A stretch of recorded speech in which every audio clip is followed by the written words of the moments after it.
أعوذ بالله من الشيطان الرجيم بسم الله الرحمن الرحيم رب اشرح لي صدري ويسر لي أمري واحلل عقدة من لساني يفقهوا قولي صلوات اللهم صل على محمد وآل محمد.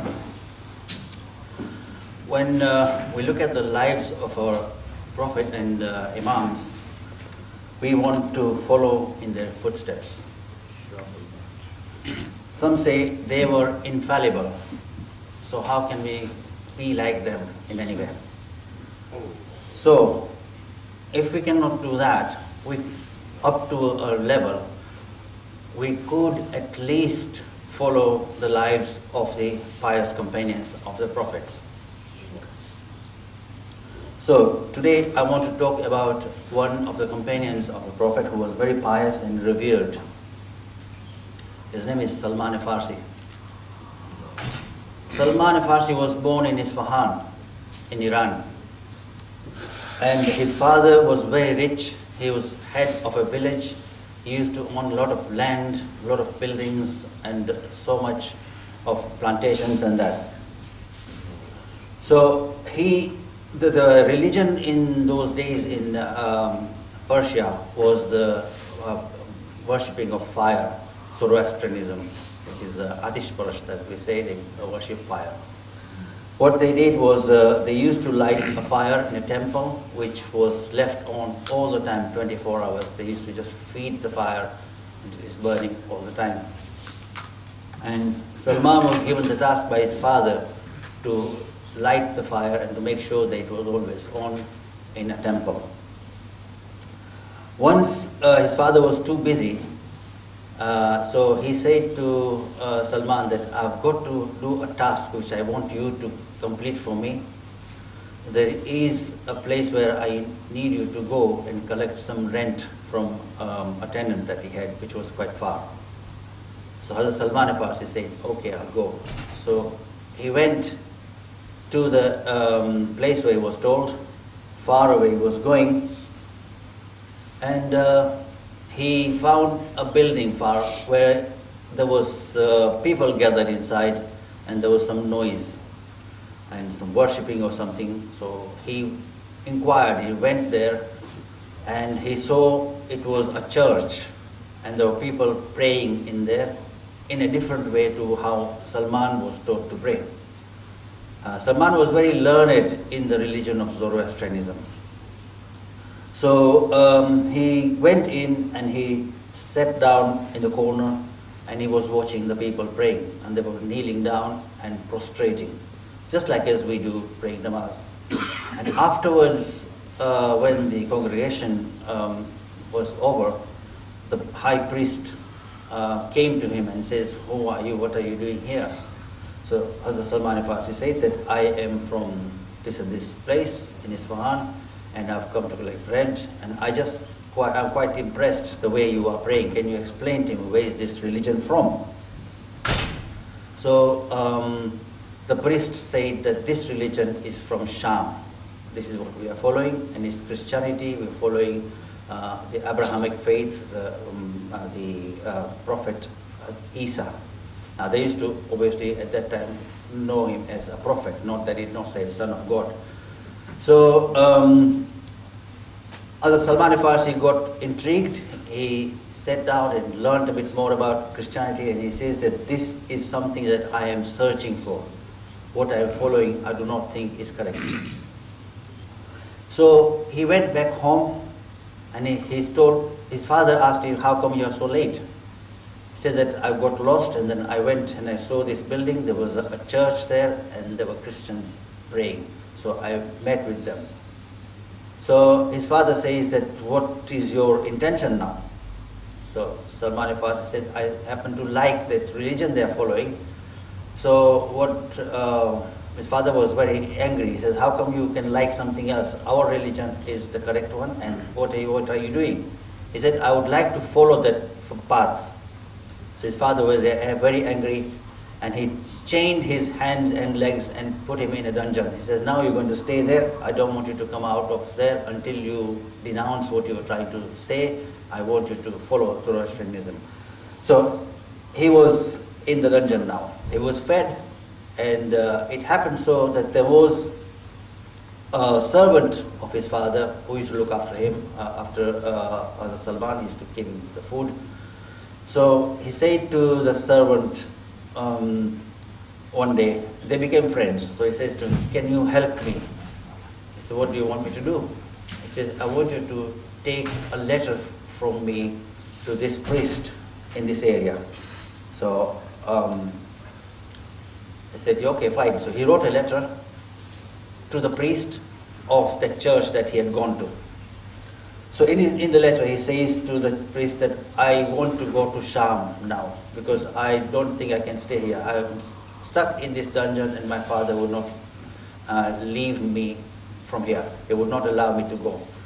So he took the letter, and the priest said to this servant that you go and tell him that on such and such a date there is a caravan going to Sham, and you can join them if you can free yourself for that day.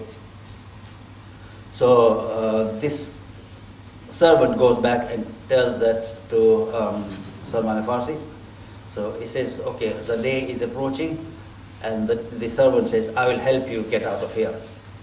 So he helped him to escape from that dungeon. And he left, he went to the caravan, and he ended up in Damascus. Now, in Damascus there was a priest that he was going to be learning Christianity from, so he stayed at his house.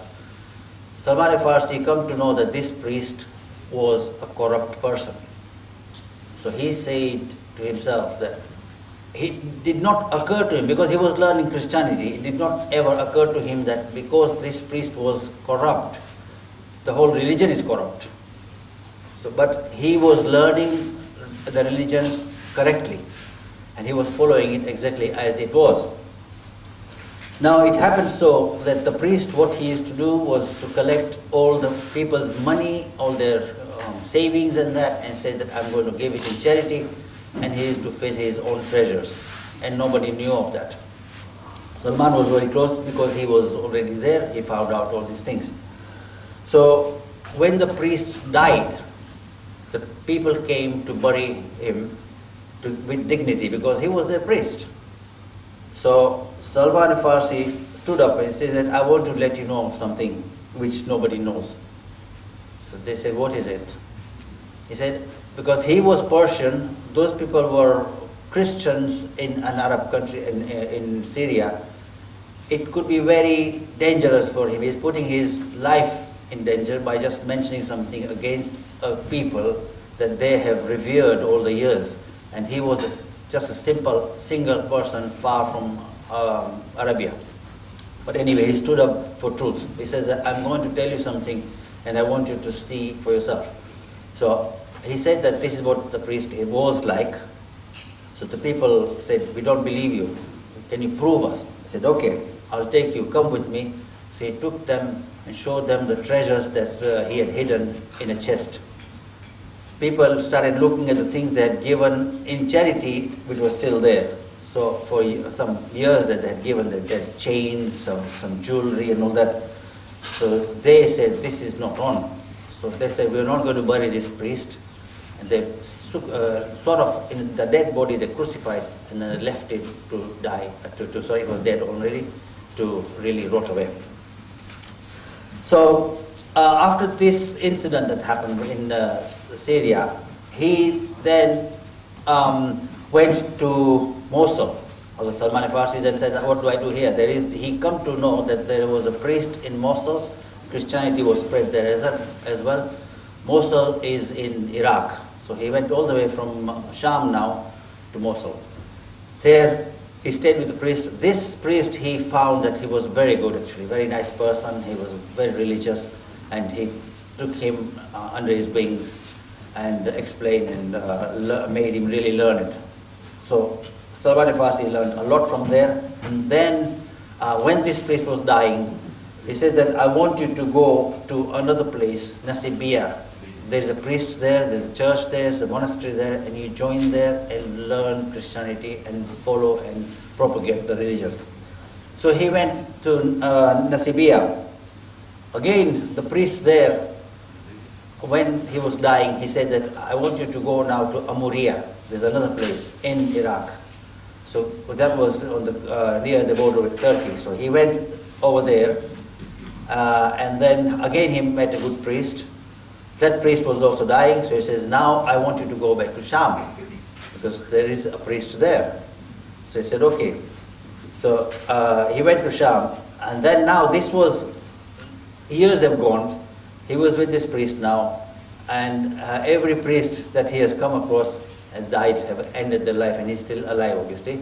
So he says to this priest in Sham, what do I do now? When he was also dying as well. He says, what do I do now? All the priests that I've come across, they've taught me religion, and I've come to this stage where I'm just here with you. So the priest says to him, now I'll tell you what to do really. There is a prophet that's going to come in Arabia. I want you to find him and follow him. So he says, what are the signs of this prophet? He said that he is going to be migrating from one city to another, and between the two cities there is going to be a black rock lava. That's one of the signs. The other sign, he said, is that you will find when you give him charity, he will not eat out of that. And the third sign, he said that when you see him, he has got a mark of Nabuwa in between his shoulder blades. These are the three signs I'm telling you. If you come to see in him, then follow him. So this priest said, after having said that, he was the last priest that the Salman Farsi had met, and he could not be, I cannot guide you to any other priest that is going to lead you and teach you any more Christianity. So that was the last person that he met as a Christian high priest. And when his life ended, Salman Farsi then went, he said that I want to go to Arabia now. So what did he do? He worked his way, he collected money, enough money, and then he found merchants going to Yathrib, which is the present day Medina. So he said to them that I want to go to Yathrib with you. I'll give you the money. I've got all the money that I've got, I'm going to give you everything. Can you please take me to Yathrib? I want to end up there. I want to go and see for myself. So the merchants said, okay, fine, we'll take you. So they took all the money, they took all his savings that he had saved for this travel, and they took him. Now these people, the merchants, when they stopped somewhere in the middle for a rest, they thought to themselves, this man is well built, he's a good physique he has, and he will be very useful for us to make money, we could sell him. So they sold Salman Farsi, Rusba, obviously his name was at the time, to somebody. They tied him up, put a tape around his mouth so he couldn't say anything, and they said to the people there that we have brought here, we've got a slave and we want to sell. So somebody bought him. So now he said to Allah that I have come all this way, what is my life? I'm just, how have I ended up? He did not complain as such, but he said to Allah that this is how I have ended up now, what do I do from here? Now, as a slave, he was sold 13 times to different people, from people to people to people. And then the last person who bought him was a Jew. That Jew lived in Medina. So there was plantation there, he saw that there was palm trees there. This was one of the signs that was going to be of the prophet. So he saw the palm trees, so he said, this is one of the signs. So, and obviously he was working on the fields there. The Jew used to make him go up the tree and cut all the dates and bring them down. So Salman Farsi at one time was going up the tree, he was high up, and he was cutting all the dates and putting them in a basket. So at that very time, that Jew, the master of his, was sitting at the bottom of the tree, and one of his cousins came over and they were talking. the cousin says to this guy that, look what's happening in Cuba. So what's happened? He says, there is a person who has come, he calls himself a prophet, and people are following him. I don't know what's wrong with these people, of this Aus and Khazraj.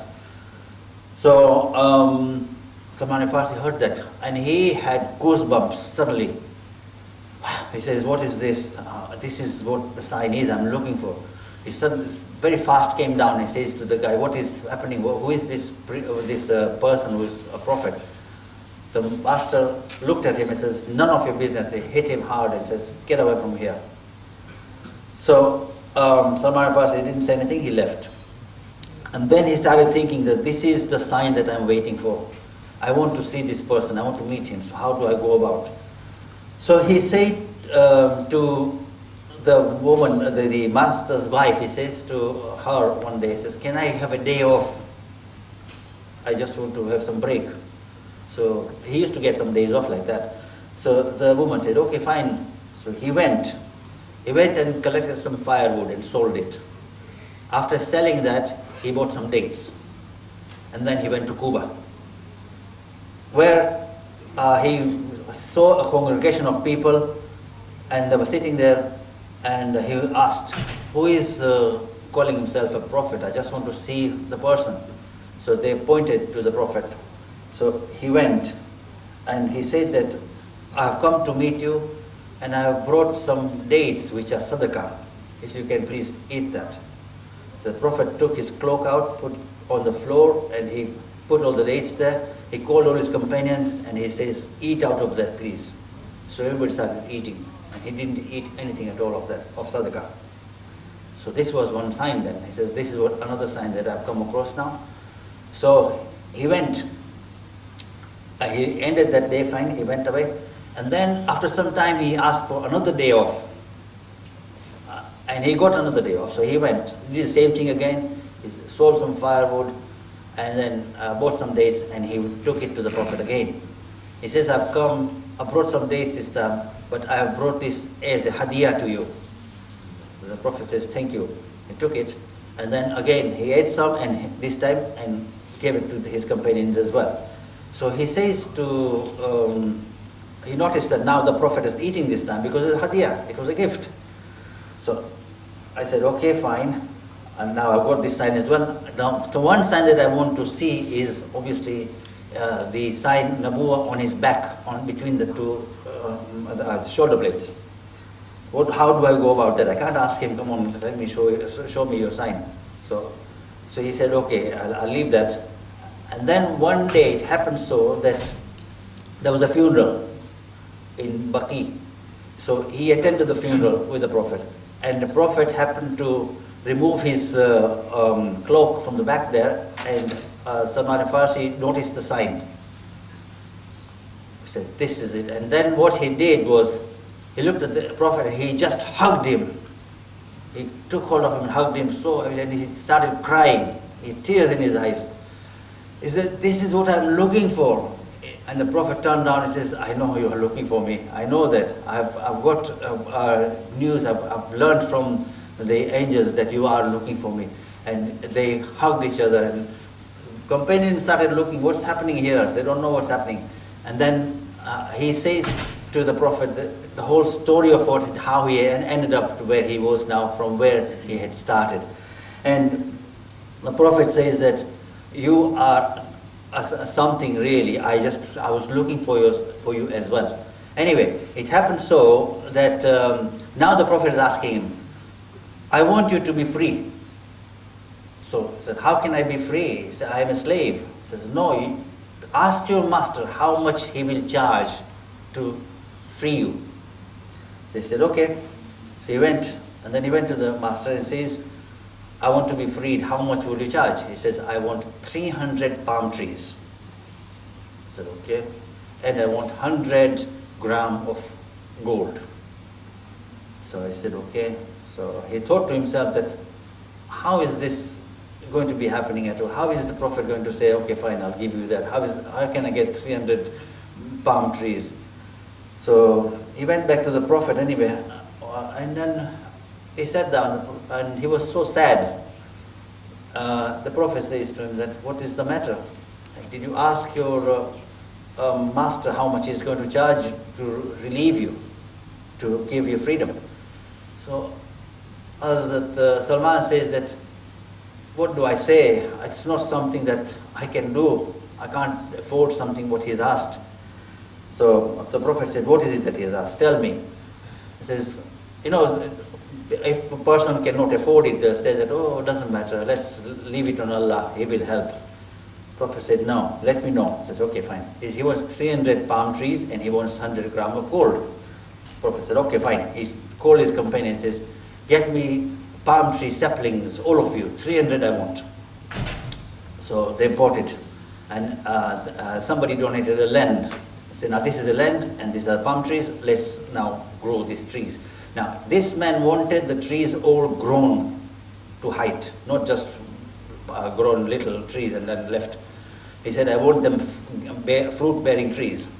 So they said, okay. So Salman Farsi dug up 300 holes, and the Prophet with his blessed hands planted the trees in the 300, except for one tree which Umar said, I want to plant. Prophet says, okay, fine. The one tree was planted by Umar. Then Prophet prayed on it, and after a day or so, there were trees grown up completely.